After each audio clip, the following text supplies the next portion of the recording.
Tired of spending hours manually harvesting wheat?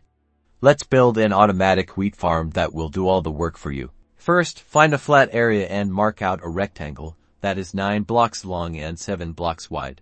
Dig out the area and place water at both ends. This will ensure all your crops get watered. Now, till the land with a hoe and plant your wheat seeds. Place observer blocks behind each row of farmland, making sure the observer face is pointed toward the crops. Then, place redstone dust behind the observer blocks. This will transmit the signal when the wheat is ready.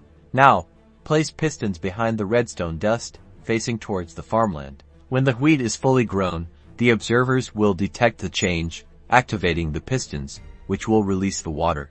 Dig out a trench in front of the farmland and place hoppers leading into a chest. The flowing water will push all the harvested wheat into the hoppers, which will then deposit it into the chest for easy collection.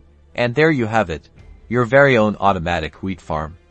Now you can enjoy a steady supply of wheat with minimal effort. Be sure to subscribe for more Minecraft tips and tricks.